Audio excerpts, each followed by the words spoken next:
Sideshow begin. Hurry, hurry, step right on in. Can't afford to pass it by. Guaranteed to make you cry. Let the sideshow begin. Hurry, hurry, step right on in. Can't afford to pass it by.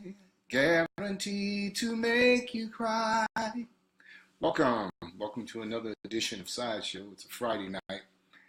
I just got back from LA.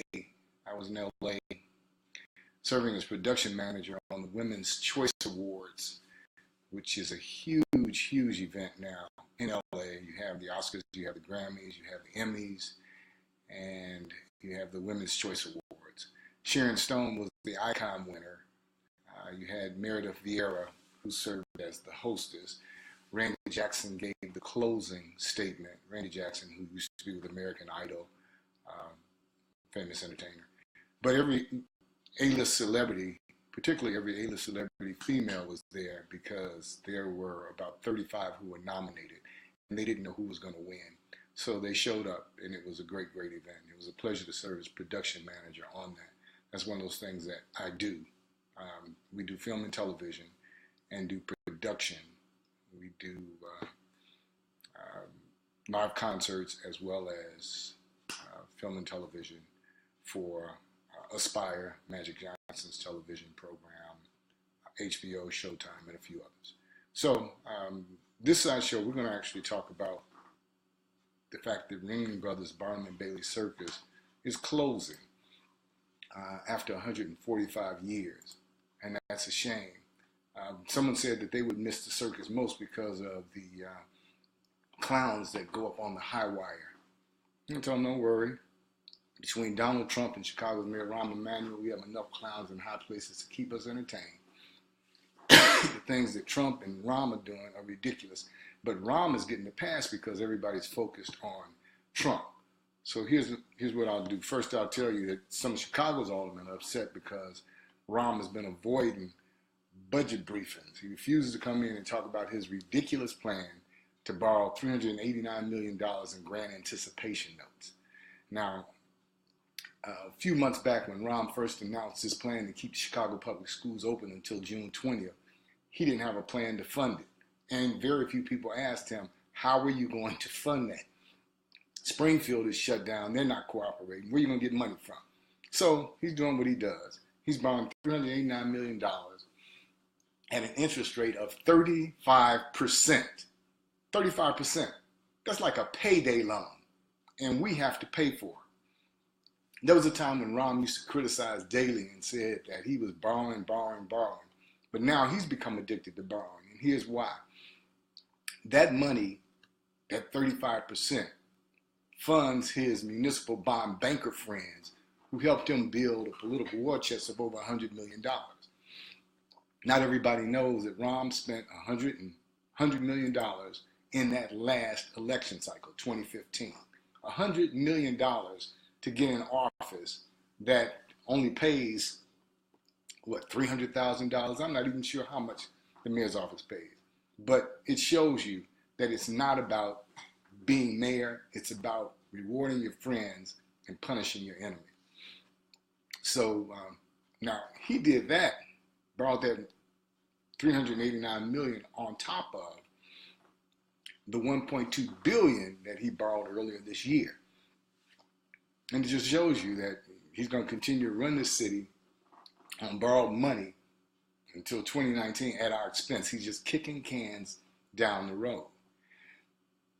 And what he's doing is he borrows money to pay off money that he had borrowed previously at a lower interest rate. So it's really ridiculous. But aldermen are starting to catch on to it. I think Claypool and Rahm are disappointing the aldermen because Rahm doesn't even show up for the briefing meetings. So they're getting pissed off. Plus he has that toss and scoop project. But on the other hand, let's talk about Trump real quickly as he departs on his first international trip, which is going to be a disaster because the man can't hold water. He already told the Russians secrets that he shouldn't have told them. So now to make up for that, when he goes to see the Israelis, he's going to tell them some secrets that he shouldn't tell them. But Trump gets away with it because nothing he does sticks. They used to call Reagan Teflon. Well, Trump is more Teflon than Reagan could ever be. So I'm going to start calling Trump Teflon Don. Teflon Donald Trump. Because remember, once upon a time he said about McCain that he's not a war hero, that he likes people that have never been captured. Despite that, the military supported him and they voted for him anyway.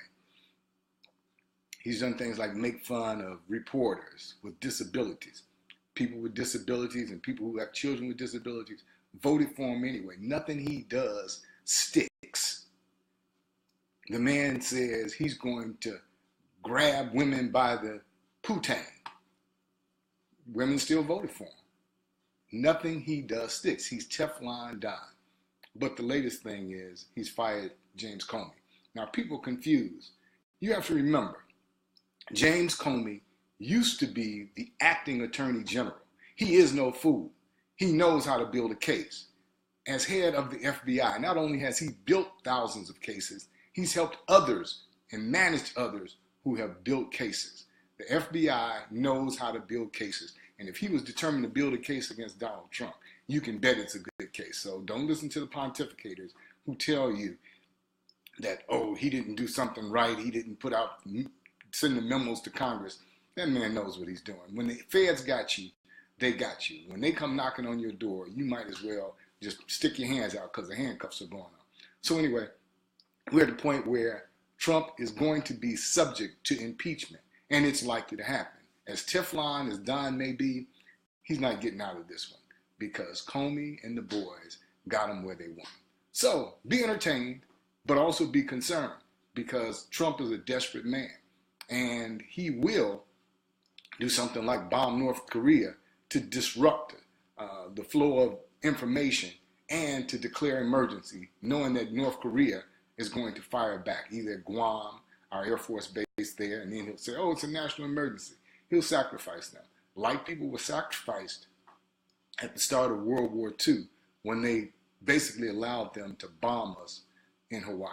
So my time is up. It's been a pleasure spending time talking with you. But don't lose sight of what Rahm is doing.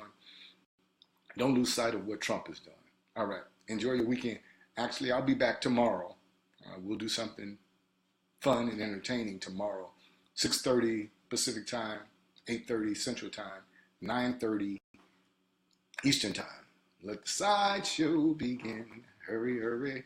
Step right on in. Take it easy. Be safe. Enjoy your weekend.